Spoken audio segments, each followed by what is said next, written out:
ჰე სასურველო გმირთა მამულო, ნუ თუ შენ მართლად ესრედ დამცელ, რომ შენსა ბედსა, შენსა იმედსა დაეხელმწიფნენ ცრუ პოეტები, ცრუ ლიბერალნი პატრიოტები, მესხი, მეველე, მელიქ აღები.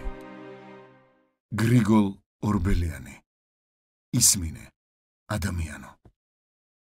სოლიდარობის სტუდია დროებით წვეთს სატელევიზიო ეთერს და გადადის ინტერნეტ მაუწყებლობაზე. ჩვენი ნახვა და მოსმენა შეგეძლებათ სოციალურ ქსელებში, Facebook-ზე, YouTube-ზე და Telegram-ზე.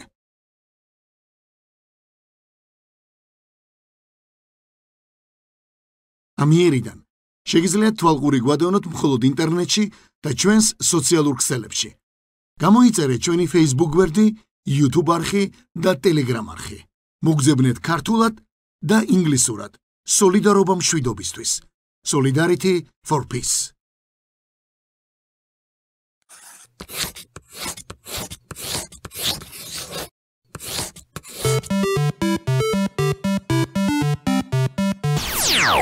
მოგესალმებით, ეს არის მილენიალი, მე კი ნუგრიშოშიაშვილი გახლავართ. საათ თუ არა აქ, უნდა ვისაუბროთ ისტორიაზე და განსაკუთრებით უძველეს ისტორიაზე, ანტიკურ ისტორიაზე, საქართველოს ისტორიაში. მაშინ არ იყო საქართველო, მაშინ იყო ქართლის სამეფო და სწორედ ამასთან დაკავშირებით მოვიწვიეთ ისტორიკოსი ვალერი ვაშაკიძე, ისტორიის დოქტორი და სწორედ ამ პერიოდის, ანტიკური და ელინისტური ხანის და მაგრამ უფრო ძველი პერიოდისაც იკვლევთ. პირველი ესეთი შეკითხვა მოდი ესე დავიწყეთ. ფარნავაზის ისტორია. ფარნავაზის ისტორიიდან დავიწყოთ. ბევრს მიაჩნია, რომ ფარნავაზი არა პირველი მეფე. არის აზონი, ქართლის პირველი მეფე, მაგრამ მოდით სამი დავიწყოთ უშუალოდ ისტორიაზე. ჯერ წყაროებს შევხედოთ და ერთი რამე ვთქვათ, ერთი უზუსტობა არის ამ წყაროებში, ეს არის ალექსანდრე მაკედონელის ლაშქრობა, რომელიც არ გახორციელებულა საქართველოში, ეს ჩვენ ვიცით, თვითონ ალექსანდრე მაკედონელის ისტორიკოსებიდან, მაგრამ ქართლის ცხოვრებაში ხდება ჩვენ ეს მომენტი. ეს იყო გარკვეულწილად რაღაც საკრალური რაღაც ნაწილი ძველ ისტორიაში, იმიტომ რომ ალექსანდრე მაკედონელი ხდება მაგალითად ისლამშიც. ყურანშიც ხდება, არც იქ არ ულაშქრია, მაგრამ რაღაცა სიმბოლო იყო. ესეთი მოციქულია. ხო, ერთ-ერთი ესეთი მნიშვნელოვანი ფიგურაა. მოკლედ, თქვენ როგორ ფიქრობთ, რატომ აღმოჩნდა ქართლის ცხოვრებაში ალექსანდრე მაკედონელი ქართლში? ხო, თქვენს კითხვაში, თქვენს ერთ დასმულ კითხვაში ფაქტობრივად რამდენიმე საკითხი იყო წამოჭრილი. ერთი ის, რომ ნაწილი თulis რომ ფარნავაზი კი არ არის მეფე, გაერთიანებული ქართლის სამეფოსი, ასე ვთქვათ, არამედ აზო. ამას ზოგიერთი კი არა, ამას თulis მოქცევაი ქართლისა, ხო? ქართული წყარო, მოქცევაი ქართლისა. აი ქართლის ცხოვრების მიხედვით კი ფარნავაზია ქართლის პირველი მეფე. რაც შეეხება ალექსანდრე მაკედონელს, მე გაგახსენებთ ქართლის ცხოვრების ამ ჩანართს. ესე ალექსანდრე გამოჩნდა ქვეყანით საბერძნეთით, ქვეყანით, რომელსაც ქვია მაკედონი, ძე ნექტანებისა მეგვიპტელისა, ვითარცა წერილარს, ამბავი ესე წინგსა ბერძენთას.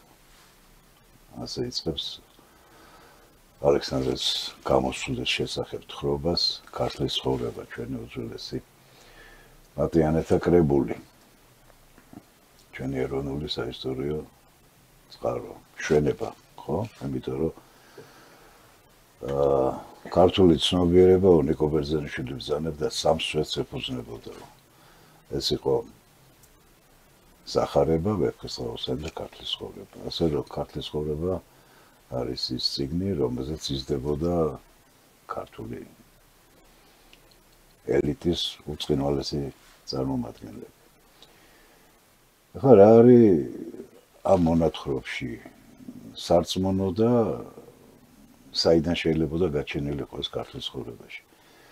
მე მქონდა ბედნიერება ჩემი მასწავლებლის დავალებით შემესწავლა ბერძნული ალექსანდრიანის რედაქციები.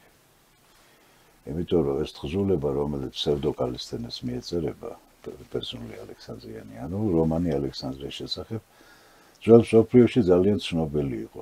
ათარგმნიყო თითქმის ყველა ენაზე, ლათინურად, სირიულად, ებრაულად, უამრავ ენაზე იყო და ძალიან პოპულარული იყო.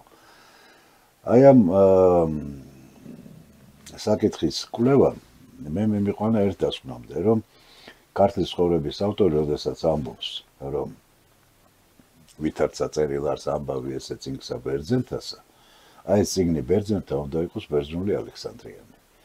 ეს ჯერ კიდევ კორნელი კეკელიძემ შენიშნა, უბრალოდ მე მაშინ არ იყო ეს ვერსიები ამ ალექსანდრიანისა კარგად შესწავლილი, რედაქციები არ იყო გამოყოფილი, ხოლო როდესაც მე ამას ვსწავლობდი 80-იან წლებში გასული საუკუნისა, მაშინ ახალგაზრდა გახდით და ასე დამავალა ჩემმა პედაგოგმა, აკადემიკოსმა თინათი ყაუქჩიშვილმა, აღმოჩნდა, რომ ის ვერსია, ანუ ის რედაქცია, რომლიდანაც შეიძლებოდა ეს მონათხრობი აეღო ქართლის ცხოვრების ამ ნაწილის ავტორს მე-6-მე-7 საუკუნით თარიღდება.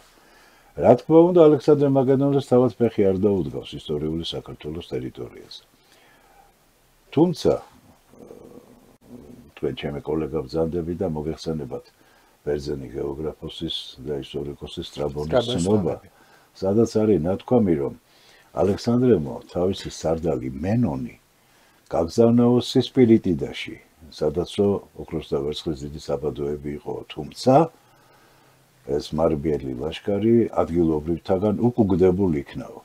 ხლა სისპირიტი და იგივე სპერია, ეს არის ჭოროხის სათავეები, ეს არის ისტორიული ქართული პროვინცია, ასე რომ ბერძენ მაკედონელთა რაღაცა ნაწილს ლაშქრისას ფეხი დაუდგავს ისტორიული საქართველოს ტერიტორიაზე.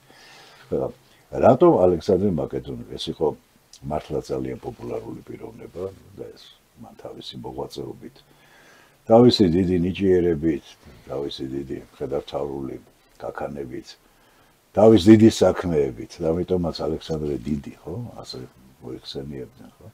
მან ის დაიმსახურა და გარკვეულწილად ათვლის წერტილად იქცა მსოფლიოს სხვადასხვა ხალხისათვის. ერთი ვერსია ის ხომ არ არის, რომ ალექსანდრე მაკედონელის იმპერია იყო ცივილიზაციის, ესე თქვა და ჩვენ რომ მივაწერეთ, ჩვენს ვამბობთ, ჩვენ ცივილიზაციის ნაწილი ვიყავით. ახლა საქმე რაში გახლავთ, იცით, რომ აი ბერძნული ალექსანდრიანს რო გავხედავთ, სხვადასხვა რედაქციაში ალექსანდრეს მიერ დაპყრობილი ხალხები ხო არიან ჩამოთვლილი. აი თქვენ წარმოიდგინეთ, რომ როდესაც გვიან მე-17 საუკუნეში, მე-18 საუკუნეში ითარგმნა ეს სლავურ ენებზე, ალექსანდრეს მიერ დაპყრობილ ხალხთა შორის მოხვდნენ რუსებიც. ახლა რატომ იცით, ეს იყო საამაყო. იმიტომ რომ ალექსანდრემ რომელმაც შეიტანა განათლება, რომელმაც შეიტანა ცივილიზაციაში, თქვენი თქმის არ იყოს, ალექსანდრემ რომელმაც ასეთი დიდი კვალი დაატყო მსოფლიოს ისტორიას და თან როდესაც წერია, რომ მან დაიპყრო ყოველი კიდენი ქვეყანისანი, ხო, ახლა ქართლის ცხოვრების თუკი ყველა კიდე, ანუ ყველა კუთხე კუნჭული დაიპყრო, როგორ მისი ქვეყანა არ დაუპყრია? რატო არ ხვდა პატივი ბჭყალებში, ეს დიდი პატივი ალექსანდრეს მოსვლისა, რატო არ ხვდა მის ქვეყანას? ეს ერთი მიზეზი და მეორე მიზეზი. მე ვფიქრობ, რომ თვითონ ქართლის სამეფოს ჩამოყალიბების პროცესი და ის ისტორია, რომელიც ქართლის ცხოვრებაში არის მოთხრობილი, საოცრად კარგად გადმოსცემს იმ ეპოქას, რომელიც დიადოხოსებს შორის ბრძოლის ეპოქად არის შეფასებული. ასე რომ ალექსანდრეს ხსენება, ისე როგორც ათვლის წერტილისა, რომ აი ამ დიდ მოვლენებთან, ალექსანდრეს დიდ დაპყრობებთან, შემდეგ ალექსანდრეს იმპერიის სწრაფად დაშლასთან და აი ამ მის დიადოხოსებს შორის წარმოებული ბრძოლის ფონზე მოხდა აი ამ ეპოქაში, ამ პერიოდში მოხდა ქართლის სამეფოს პრეტენზია ხო არ იყო, რომ იმ სამყაროზე, რომ სადაც დიადიქოსები დიადიქოსები ხო იმიტომ იბრძოდნენ, რომ ალექსანდრეს მემკვიდრეობისთვის იბრძოდნენ. ალექსანდრეს მემკვიდრეობისთვის. ჩვენც ამ ხრივ ხوار ჩავერთეთ. ესეთი ლოგიკა ხო არ ვითარდებოდა. არა, რა თქმა უნდა, მაგრამ მე მგონი სწორი მინიშნება არის დროზე და ეპოქაზე, მით უმეტეს თვითონ მონათხრობის შემდეგ, როდესაც აი ჩვენ გავაგზავნებთ საუბარს, გამოაჩენს იმას, რომ სწორედ აი ამ ელინისტურ სამეფოებს, ელინისტურ სახელმწიფოებს შორის დაპირისპირების ფონზე მოხდა სწორედ ქართლის სამეფოში არსებული პატარ-პატარა პოლიტიკური ერთეულების ერთ სახელმწიფო ჩამოყალიბება, რომელსაც ფარნავაზიანთა დინასტია ჩაუდგა სათავეში.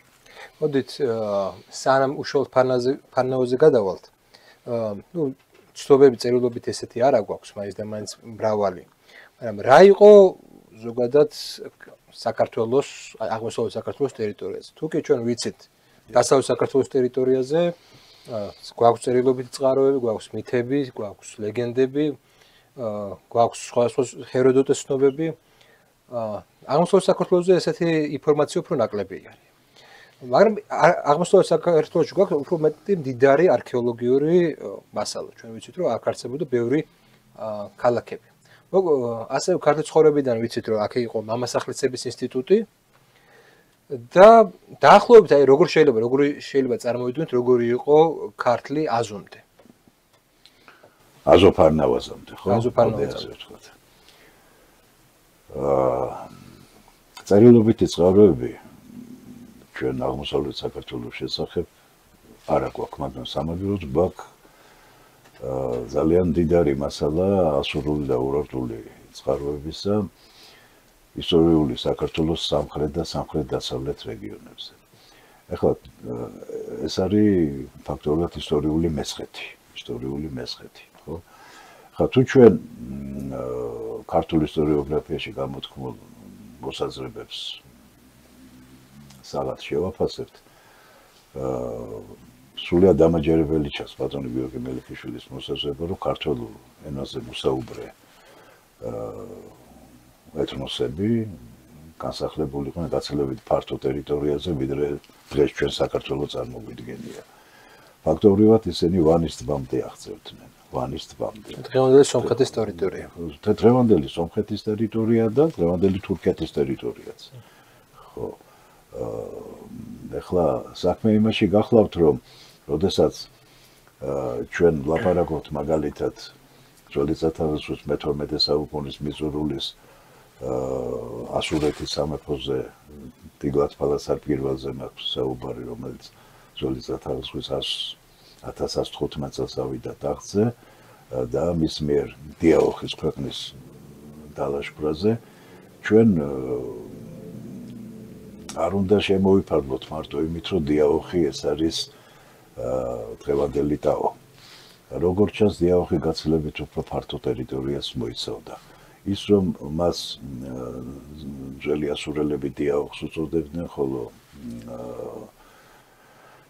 ურარტელები დაიაენს უწოდებდნენ, რაც არის მხოლოდ იქ ძველი ბერძნები აქ ცხოვრებ ხალხებს ტაოხებად მოიხსენიებენ. ძველი სომხური წყაროები ტაიხს ეძახიან ხომ ამ ტერიტორიას, ხოლო ქართული წყაროები ტაოს. ჩვენ უნდა ვივარაუდოთ, რომ დიაოხი არ იყო მხოლოდ ის ისტორიულ ეთნოგრაფიული მხარე, რომელიც დღეს ტაო არის. როგორც ჩანს, ის გაცილებით ვრცელ ტერიტორიას მოიცავდა. დღეს არის გამოთქმული მოსაზრებები არქეოლოგების მიერ. თუმცა ამას კიდევ მეტი მტკიცებულება ჭირდება, მაგრამ მე გეუბნებით აი ეს ზეპირს საუბარში კოლეგებთან, როდესაც აზრი იცვლება, რომ დიაოხი შესაძლოა მოიცავდა შიდა ქართლის გარკვეულ ნაწილსაც კი. შიდა ქართლი, ხა, ოღონდ საქმე იმაში გახლავთ, რომ რადგანაც ცენტრი იყო სამხრეთ-დასავლეთში და იყო ტაოში, ამიტომ ეს სახელი ტაო დიაოხი ფარავდა ამ იქ ცხოვრებ ხალხებს. მე გაგახსენებთ თქვენ არანაკლებ კარგად მოგეხსენებათ იმ ლაშქრობის პერიპეტიებს, ხო? მე გავემართეო და 23 მეფე, რომელთაც სათავეში 23 მეფე დავამარცხეო. აქედან 22 ადგილზე შეიწყალა, ხო? ტიგლათ-პალასარ პირველმა, მაგრამ ერთი მათ შორის გამორჩეული სიენი არ დამორჩილდაო. წავიყვანეო ჩემს ქალაქ აშურში, იქ ჩემს უზენაეს ღვთაებას ვათაყვანე და როდესაც მან ჩემი რელიგია მიიღო, მხოლოდ ამის შემდეგ ავათავისუფლეო. დანარჩენები 22 მხოლოდ და მხოლოდ ძევლები გამოვართვა, შვილები და შეიწყნარა. ხა ამ 23 მეფე, ხლა საქმე იმაში გახლავთ, რომ ჩვენ ხო ქართული წყაროები არა გვაქვს ამ დროინდელი, ხლა ასურულ წყაროებში ტერმინი ლუგალ არის გამოყენებული, რომელიც ნიშნავს დიდ კაცს. ანუ ლუგალ არის სიენის და ლუგალ არის ტიგლათ-პალასარ პირველიც, ხა ტიგლათ პალასა პირველი რომ ნამდვილად ხელმწიფეა და ნამდვილად ძლევამოსილი სახელმწიფოს მეთაურია. შეიძლება ესე იგი არ იყოს მეზობლის მეფე. ხო, რა თქმა უნდა, ამაში არის საქმე. ის შეიძლება არ არის მეფე, ის არის შეიძლება უпростоრად ლუგალ დიდი კაცი, ანუ ხელისუფალია რა, უზენაესი ხელისუფალი. და თვითონ ეს ფაქტი, რომ ის ამ 23-დან გამორჩეულია და ხშირად ლექციაზე გამომიყენებია ხოლმე ეს ხერხი, ახლა თუ შეიძლება რასაც ახლა ვიტყვი, ხო, უკეთრო გავაგებინო ხოლმე ახალგაზრდა სტუდენტებს. მასალა არის ქვა. ქვაზე ხდება ამ წარწერის ამოკვეთა. ეს რო იყოს დაუშვათ პაპირუსი, ან იყოს მაგალითად, ნუ დაუშვათ ქაღალდი. გასაგებია ხო შესაძლოა იქ ფანტაზია გაშალოს წყაროს ავტორმა, ხო, წარწერის ავტორმა და რაც კიდე ის თქვას, მაგრამ ყოველი სიტყვა უნდა ამოჭრას, უნდა ამოკვეთოს, ხო? ლურსმას მიმსგავსებული ნიშნები უნდა გააკეთოს, ხო? ყოველი სიტყვა დათვლილია. თან ეს წარწერები კეთდება ღმერთებისათვის, ეს არ კეთდება ადამიანებისათვის. საკრალურია. ხო, საკრალურია. ხა წარმოგიდგენია თქვენ, არც ერთის სახელს არ ახსენებს და ახსენებს მარტო სიენს. ეს იმას ნიშნავს, ეს აშკარად გამორჩეული კაცია 23 შორის. გარდა ამისა, იგივე წარწერაში გახსოვთ მათ დასახმარებლათო 60 მეფე მოდიოდა კიდევ. მე მესმის, რომ საერთო საფრთხის წინაშე გარკვეული ეთნიკური ჯგუფები ალბათ ერთიანდებოდნენ. მაგრამ 23-ს ხო ნამდვილად სათავეში უდგას ეს სიენი. და ის 60-იც მათზე რო ჩემი აზრით, ყოველ შემთხვევაში, რაღაცა პოლიტიკური გავლენა რო არ ქონდეს, რატო მოვლენ დასახმარებლად, ხო? რატო მოვლენ დასახმარებლად? რატო აიტკიებენ აუტკივარ თავს, ხო? ამიტომ მე ვფიქრობ, რომ დაიანი დიაოხი, ან დიაოხი დაიანი ეს საკმაოდ ვრცელი ტერიტორია იყო, სამწუხაროდ ჩვენ სხვა წყაროები არ აქვს, გარდა ამას სრული და ურარტული წყაროებისაც ჭირს, რა თქმა უნდა, საზღვრების მონიშნა, მაგრამ ფაქტი ერთია, რომ ეს ძლიერი პოლიტიკური გაერთიანება. ახლა რაც შეეხება ურარტუს პერიოდს, აქაც ჯერ დაიანი დიაოხი გამოდის წინა პლანზე, ხოლო შემდეგ უკვე კულხა კოლხიდა, ხო? აი მაგალითად არის ასეთი მოსაზრება და ჩვენს კოლეგას ეკუთვნის ბატონ ლევან გორდეზიანს ის ფიქრობს, რომ აღმოსავლური და ამ წყაროების სპეციალისტია სწორედ, რომ აღმოსავლურ წყაროებში თითქოს არ ჩანს ორი დიდი პოლიტიკური ერთეული ცალ-ცალკე დიაოხი და კოლხა. ის თვლის, რომ შესაძლოა ეს კოლხა, რომელიც შემდეგ უკვე მერვე საუკუნიდან ძალიან აქტიურად შემოდის ურარტულ წყაროებში, შესაძლოა ის დიაოხსაც მოიცავდა. ანუ რისი თქმა მინდა, ამ პერიოდისათვის ეს არის უკვე რკინის ხანა, ხო, უკაცრავად, ესე იგი თუ გვიან ბრინჯაო ადრე რკინის ხანა არის, ხო, ამ პერიოდში როგორც ჩანს, ისტორიული საქართველოს ტერიტორიაზე არის ჩვენი ქვეყნის მასშტაბებისათვის საკმაოდ დიდი პოლიტიკური გაერთიანებები, რომლებიც შესაძლოა დღევანდელ ისტორიულ ეთნოგრაფიულ მხარეებს ფარავდეს და შეიძლება მეტიც იყოს. მათ სათავეში არიან ცალკეული უფლები, მეც ამ ტერმინს გამოვიყენებ, ამ ნეიტრალურ ტერმინს, უფალი, ну, ხელისუფალი უფლები, რომლებიც ესენი მონათესავე ხალხები არიან, მონათესავე ტომები არიან, რომელთა შორისაც აი ამ რეგიონის მასშტაბით ხან ერთი ძლიერდება და მისი გავლენა ფარავს დანარჩენებს, ხან მეორე ძლიერდება და მისი გავლენა და სახელი ფარავს დანარჩენებს. ახლა მე გაგახსენებთ თქვენ ამასთან დაკავშირებით ერთ ცნობას ქართლის ცხოვრებისა.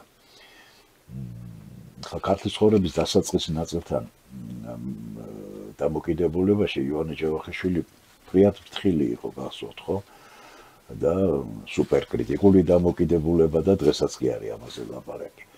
მაგრამ ბატონი ივანეს ეს დამოკიდებულება თვითონ ამ ქართლის ცხოვრების დასაწყისი ნაწილის მიმართ მე ვფიქრობ, გარკვეულწილად მაპროვოცირებელი იყო. რატო იყო მაპროვოცირებელი? იმიტომ რომ ქართლის ცხოვრების დასაწყისი ნაწილის შესამოწმებლად მე-19 საუკუნეში და მე-20 საუკუნის დასაწყისში ჩვენი დიდი წინაპრები, ჩვენი ქართველი ისტორიკოსები ფაქტობრივად ქართლის ცხოვრებას მიყვებოდნენ და ამ მონათხრობს ან აღიარებდნენ, ან კიდე საერთოდ უარყოფდნენ, ხო? ივანე ჯავახიშვილის ამ გამონათქვამმა, რომ ეს გამოუსადეგარი არის ძველი ისტორიის აღსადგენად, ბიძგი მისცა აღმოსავლური წყაროების შესწავლას, ძველი ბერძნული წყაროების შესწავლას, სომხური წყაროების შესწავლას და ასე შემდეგ და ასე შემდეგ. ანუ ამან ბიძგი მისცა არქეოლოგიის განვითარებას. თორე ხა ბატონი ივანე ჯავახიშვილი რო ყოფილიყო დაუშვათ გასული ცოტა უფრო მეტხანს რო ეცოცხლა და ის მოსწრებოდა დაუშვათ იმ დიდ აღმოჩენას, რომელიც გაკეთდა მცხეთაში სხვაგან და სხვაგან, ხო, არქეოლოგიური გათხრების შედეგად, თუმცა მცხეთას ნაწილობრივ მოესწრო, ხო, შესაძლოა სხვადასხვანები გაეკეთებინა. აი ქართლის ცხოვრებაში არის ერთი ძალიან საინტერესო მონათხრობი, რომ მცხეთოსის გარდაცვალების შემდეგ აირია მონასტერი, აღარ ემორჩილებიან პირმშოს, ანუ უფროს შვილს ქართლოსიანთა შტოში უფროს შვილს აღარ ემორჩილებიან და იწყება ქაოსი ქვეყანაში და ასეთი ფრაზა არის: აღდგიან ნათესავნი ორნი ერთსაზე და სხვანი შეეწეოდიან რომელნიმე მას და რომელნიმე მას. და ახლა სხვანი აღდგიან სხვასაზე და განგზელდა ესე ვითარი საქმე და არის მე არეულობა დაიწყო. ესე იგი რა ხდება?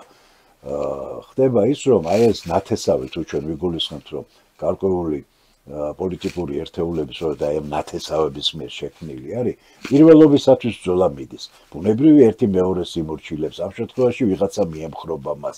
აი ეს პროცესი მიდის. ეხლა როდესაც ჩვენ ლაპარაკობთ, კარგი კითხვა დასვით ძალიან, რა ხდებოდა აღმოსავლეთ საქართველოს ტერიტორიაზე? ხო ჩვენ გრაკლიანი გვაქვს, ხო? ხა ხო წარმოგიდგენია განვითარების როგორი მაღალი დონე უნდა იყოს, რომ გრაკლიანი ქონდეს, ხო? ეს არის მე-19 საუკუნეები, ხო, ძველი სათავისხვის, ანუ გვიანბრინჯაო ადრეკინეს ხანაში, აი მაშინ როდესაც ლაპარაკი არის დიაოხზე, როცა არის ლაპარაკი კულხაზე, ხო? ცოტა უნდა კიდე მოგვიანებით კულხაზე, ხო? ამ დროს გრაკლიანის უწყინვალესი აღმოჩენები გაქვს. ანუ ფაქტი ის არის, რომ ისტორიული აღმოსავლეთ საქართველოს ტერიტორიაზე არის ძალიან მაღალ განვითარებული საზოგადოება. საზოგადოება, რომელიც მზად არის ფაქტობრივად დიდი გარდაქმნებისათვის.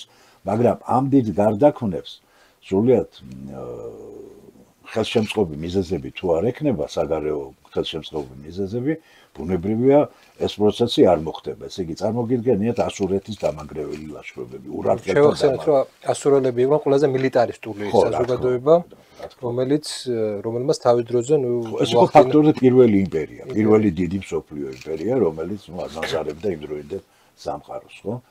შემდეგ ურარტყელები, შემდეგ მიდიელები, შემდეგ აქემენიანები, ხო?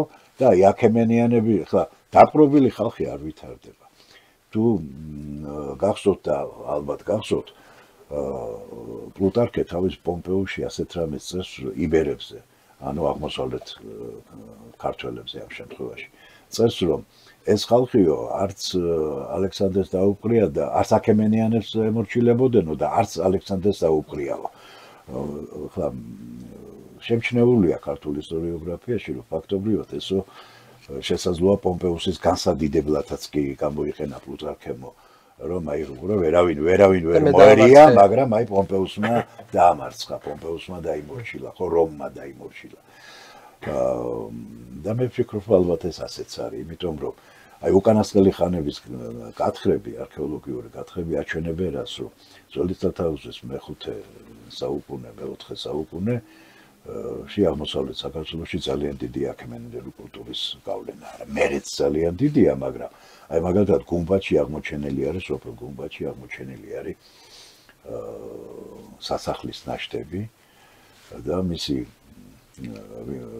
შემსავლელი და განხრელი ულო გაბოშიძე ფიქრობს, რომ ეს იყო სასახლე, აქემენიდური სასახლე. ხლა ძალიან დიდ ბოდიშს ვიხდი, მაგრამ ქვეყანაში, რომელიც მას არ ემორჩილება დასასვენებლად არა ტურისტულ მოგზაურობისთვის აქ არ ჩამოგზავნებოდნენ, ხო? ესე იგი სასახლე სადაც მოხელე იჯდა, ხო? სადაც აქემენიანი მოხელე იჯდა, ხო? ანალოგიურად ძალიან დიდი ნაშთები არის აღმოჩენილი აქემენიანთა სასახლეებისა დასავლეთ აზერბაიჯანში, დღევანდელი აზერბაიჯანში. მაშინდელი ალბანეთი. ხო, ნუ ალბანეთი ცოტა გვიანდელია, ცოტა გვიანდელია, მაგრამ ხო, გვიანდელი ალბანეთის ტერიტორიაზე. ანუ იმის თქმა, რომ აღმოსავლეთ საქართველოში აქემენიანთა გავლენა არის, ნამდვილად არ არის ასე. გაუყურეთ რა ხდება, ესე იგი ამ დიდი დამპყრობლების ხელში მოქცეული ხალხი, რომელიც ფაქტობრივად თავისი სოციალურ-ეკონომიკური და კულტურული განვითარებით ნასაზრდოები იმ ძველაღმოსავლური ცივილიზაციასაგან და თვით აქემენიანთა საოცრად დიდი ცივილიზაციისაგან ნასაზრდოები ხალხი მზად არის დიდი პოლიტიკური ძვრებისათვის, მაგრამ ამასში ხელს უშლის დამპყრობელი, რომელსაც ფაქტობრივად მე-18 და მე-19 სატრაპიაში მთელი სამხრეთ და სამხრეთ-დასავლეთ ქართლური ტომები იყვნენ გაერთიანებული, ხო? შესული. ანუ აქემენიანთა იმპერიაში უშუალოდ შედიოდნენ ისინი, ხო? აქეთ მხარეს გავლენა იყო. ანალოგიური გავლენა იყო კოლხიდაზეც, ხო? ხო, გვახსოვს, ხო? 100 ღრმასა და 100 ხალწულს უგზავნიდა. შედარებით მსუბუქი იყო. ხო, ნუ თუ ეს სიმსუბუქია რა, ისიც ბუფერული, ხა წარმოგედგენიათ იმდროინდელი კოლხი და დაჭაობებული გაუვალი ბუჩქნარითა და ტყით დაფარული, ხო? ამ დროს აქემენიანებისათვის სასიცოცხლო მნიშვნელობა ჰქონდა, რომ ჩრდილოეთიდან დაცულები ყოფილიყვნენ, არა?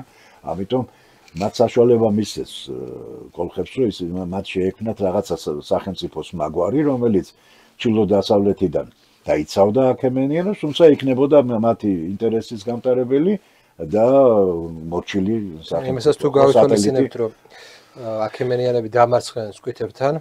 ხო, და სკვითები ერთ-ერთი საფრთხე იყო. ხო, ნუ ახლა სკვითები უფრო აღმოსავლეთის სკვითებთან, მაგრამ მაინც რა თქმა უნდა ეს საერთოდ ნომადები, ცივილიზებული სამყაროსათვის იყო დიდი თავის ტკივილი. იმასაც თუ გავითვალისწინებთ, კიროსი ნომადებთან ბრძოლაში მოკვდა. ბატონო მასაგეტებთან, ხო? მასაგეტებთან. ტომირისმა გახსოვთ ხო, მოკვეთილი თავი ჩადო და სისხლი წყუროდა, აი ბატონო ახლა შენ. მოკვეთის თავი, ხო? ხო და აი შენ ახლა ბატონო არის ესეთი ისტორიკოსი მაიკლ მანი არა მარტო ის, მაგრამ არ ვითარებს ესეთ თეორიას, რამდენად ეს მართალია მაინტერესებს. მოკლედ ესეთ თეორიას არ ვითარებს, მე ბევრმა ისტორიკოსმა აუბა დასავლეთში აუბა, ესე იგი ამ თეორიას ისე რა ქვია, ხარი. მოკლედ ის აუბრობს, რომ მაშინდელი ცივილიზაციის ცენტრში არ მოიპოვებოდა ის რესურსი, რა რესურსი საჭირო იყო ბრინჯაოს იარაღების შესაქმნელად. მართალი უთქოს. ხო. ამიტომ ირგვლივ მყოფი ტერიტორიები ან სამნაწილად ან შეიქმნა როგორც სახელოსნოები, ესეთი იყო ავღანეთის ტერიტორია, მოგვიანებით ბაქტრიასაც შეიქმნება. ამ მცირე აზიის ტერიტორია და ზოგადად ეს მომპოვებელი ადგილები ჩვენ ხედავთ უკვე ურალშიც ხედავთ, ბრიტანეთშიც ხედავთ, დანიაშიც კი ვნახეთ რაღაც არქეოლოგიურ გათხრები არის და აღმოჩნდა რომ ეს არ არის ჩაკეტილი სისტემა. დანიიდან იმის მიუხედავად იქ პრაქტიკულად ქვის ეპოქაში ცხოვრობდნენ, მაინც იყო ვაჭრობა ეგვიპტეში. ამ ლოგიკიდან რომ შევხედოთ, მე უბრალოდ ისე როგორც ამ ეპოქის მაინც დაინტერესებული არა ვარ ამ ეპოქის სპეციალისტი, მაგრამ რო შევხედოთ ესე იქცა თუ არა ქართლი დიდ სახელოსნოდ ცივილიზებული სამყაროსთვის. ეს სახელოსნო ქალაქებია. ეს ხო სარკინე, სამშვილდე, სხვადასხვა ესეთი ქალაქები, რაც მოგვიანებით ვიცით. ეს ხო სახელოსნო ქალაქებია. ეს ხო ხელოსნების კულტურა, ცივილიზაცია გარკვეულწილად, რომელიც იქ რო დეფიციტია გარკვეული რესურსებით. აქედან ვაწვდის ჩვენ. ამის გარდა იყო ესეთი ლექცია მოვისმინე, იყო ეგეთი კლიმ ჟუკოვი თუ გაიგიათ. აქვს გრანიტების დიპლომატია. და ის საუბრობს, რომ მაშინ ნომადებთან ვაჭრობის ურთიერთობის დროს საჭირო იყო ესე გრანიტების კაი დამუშავება.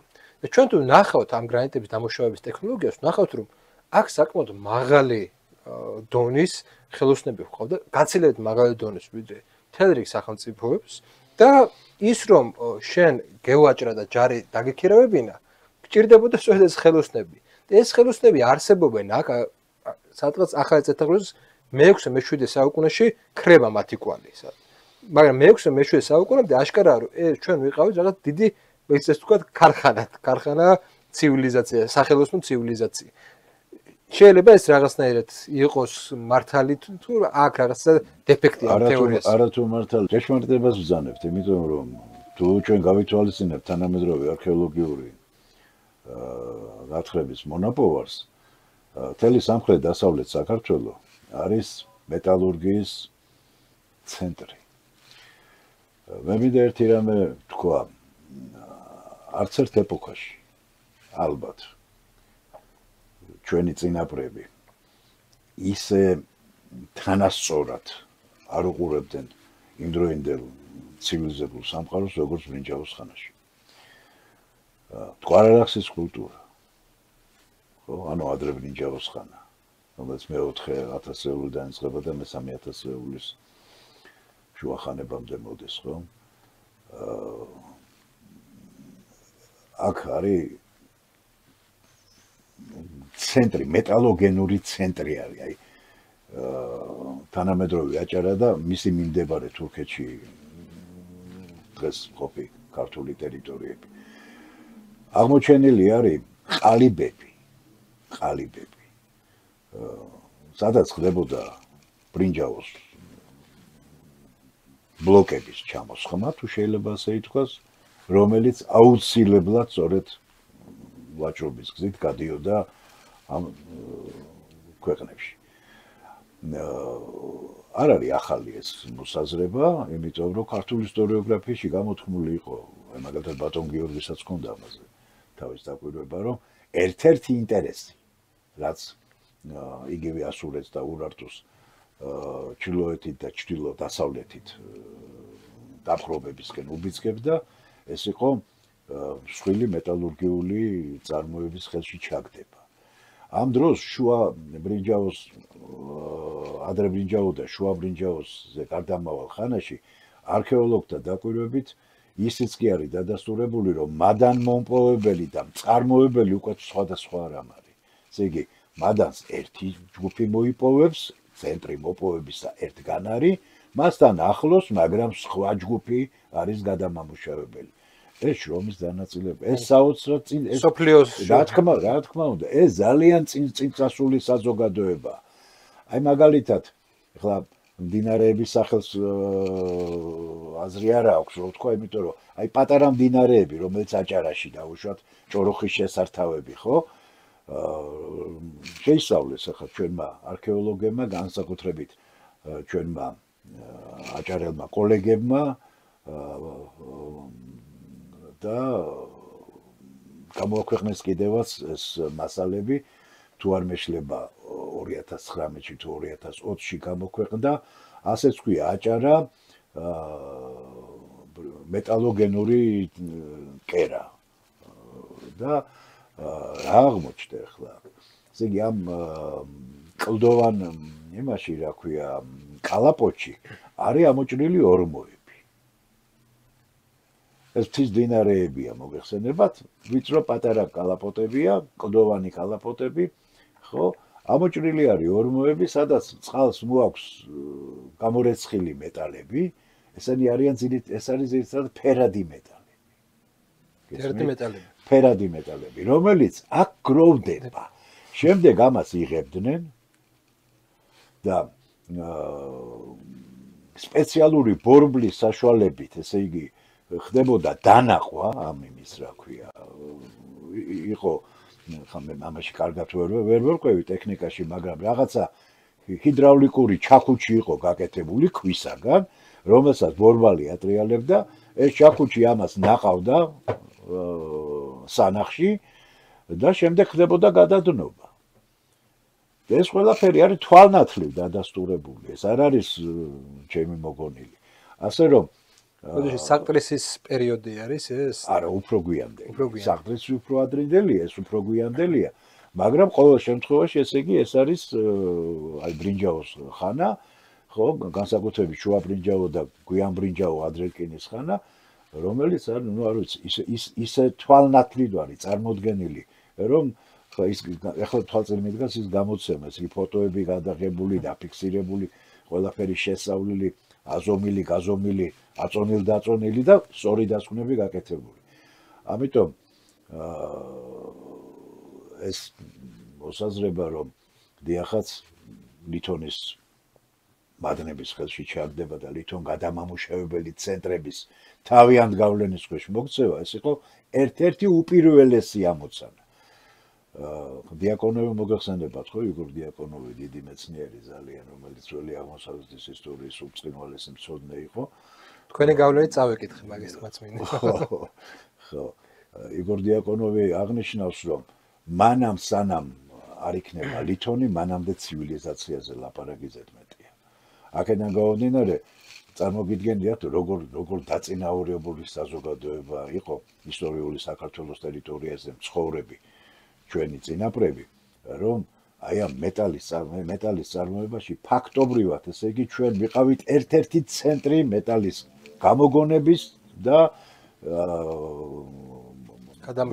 მოპოვებისა და გადამუშავების და ამავე დროს როგორც ჩანს გამსაღებელიც, იმიტომ რომ ის ყალიბები ტყუილა არ იყო გაგეთებული. აი, ჩვენთვის ერთ-ერთი ყველაზე საინტერესო პერიოდი არის ეგრეთ წოდებული ბრინჯაოს ხანის კრიზისი. ეს არის ის პერიოდი, როდესაც ეგრეთ წოდებული ზღვის ხალხები მოვიდნენ, როდესაც უცბად რამოდენიმე ცივილიზაცია დაეცა და ჩვენ თავის დროზე ვსწავლობთ, რომ სწორედ ამ დროს გამოჩნდნენ საქართველოს ტერიტორიაზე მესხებიც, ხო?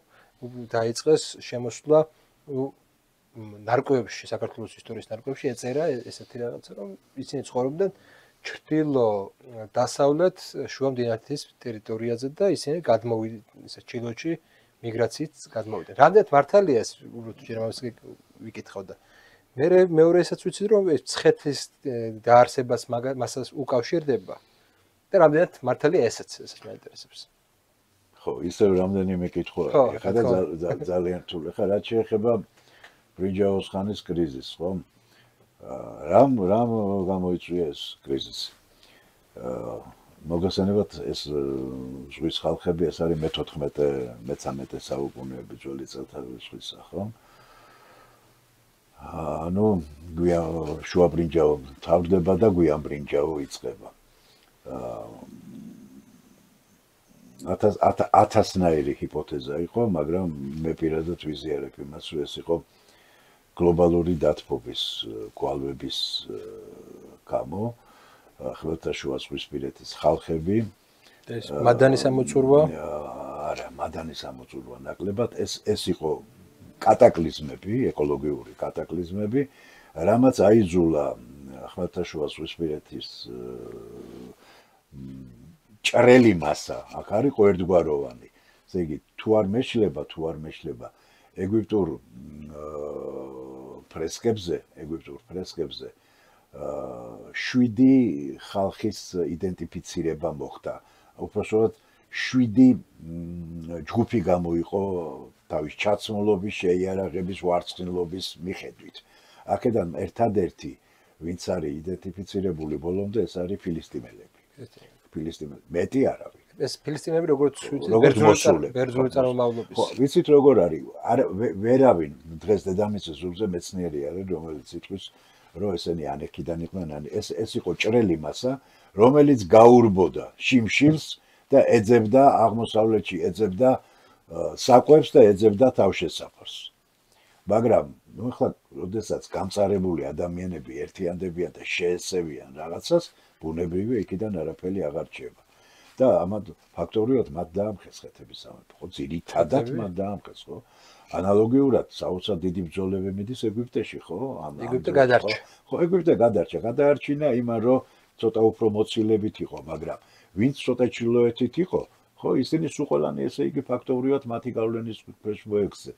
ეს ადამიანები იყვნენ, ახლა საერთოდ უმადურობა ასეთი შედარება ალბათ არ გამოდის კარგი, მაგრამ წარმოგიდგენიათ ახლა 100,000-ობით ლტოლვილი, რომელიც ევროპას უტევს, ხო დღეს, აი თანამედროვე. ხა წარმოგიდგენიათ თქვენ იმ დროს ეს თავიდანვე მოხდა. სხვადასხვა ხალხები, სხვადასხვა ჯურის ხალხები შეესივნენ ამ აყვავებულ ქვეყნებს და ფაქტობრივად გაანადგურეს. ერთი რამ მინდა ვთქვა ეკოლოგიასთან დაკავშირებით. უდიდეს როლს თამაშობდა როგორც ჩანს კი არა ნამდვილად უდიდეს როლს თამაშობდა კლიმატური პირობების კატასტროფული ცვლილებები. არა, გითხრათ რა ხდება, არა ეს გვალვასთან იყო დაკავშირებული. საქართველოს ისტორიაში ბრინჯაოს ხანაში შეინიშნება ასეთი რამ. ადრე ბრინჯაოს ხანა მთელი აღმოსავლეთ საქართველოს ტერიტორიაზე არის ძალიან მჭიდროდ დასახლებული. მდინარეების ნაპირებზე ყოველ 2-4-5 კილომეტრში არის დასახლებული პუნქტები. ეხლა რა თქმა უნდა ეს დასახლებები არ არის დღევანდელი ქალაქებისა და სოფლების ხელა, მაგრამ სამოსახლოები არის ყოველ 2-4-5 კილომეტრში. წარმოგიდგენთ როგორი სიმჭიდროვეა მოსახლეობის. შუა ბრინჯაოს ხანაში ამ დასახლებებზე სიცოცხლე გვხვდება. და იწყება საიალაღო მესაქონლეობა. მრავლდება გამრავლებულია ცხვარი და იმის ნაცვლად რომ ეს ხალხი რომელიც ირიგაციით მართალი ახლა არა ისეთი მაღალი დონის ირიგაციით როგორც ეგვიპტეში იყო ან შუა მდინარეში იყო, მაგრამ პრიმიტიულ მორწყვით სისტემებზე ცხოვრობ მორწყვით სისტემებს აკეთებდა, ეს ყველაფერი მოიშალა, სიცოცხლე შეწყდა. რას ახლა ქართულ ისტორიოგრაფიაში ახსნა აქვს ასეთი, რომ ამ დროს შესაძლოა სამხრეთიდან ხურიტული მოდმის ხალხები შემოვიდნენ, შესაძლოა ჩრდილოეთიდან. ეს ნამდვილად შესაძლოა, ასე არის გამოთქმული ეს მოსაზრებები, შესაძლოა ჩრდილოეთიდან ინდოევროპელი მოდმის ნომადური ტომები შემოვიდნენ და აი მათ თავიანთი ცხოვრების სტილი მოიტანეს და მე კატეგორიულად არ ვეთანხმები ამ მოსაზრებას და რატო არ ვეთანხმები გეტყვით რა. ინფილტრაცია და შემოსვლა ყოველთვის ხდებოდა.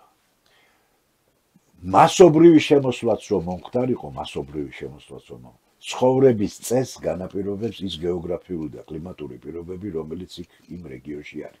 მარტივად რო ვთქვა, ჩვენ რომ ეხლა ორი ადამიანი ესკიმოსებთან ჩავხსვან, ჩვენ იქ ვას ვერ გავაშენებთ, ისე უნდა ვიცხოვროთ, როგორც ესკიმოსები ცხოვრობენ. წინააღმდეგ შემთხვევაში ჩვენ განწირული ვართ დაღუპვისათვის.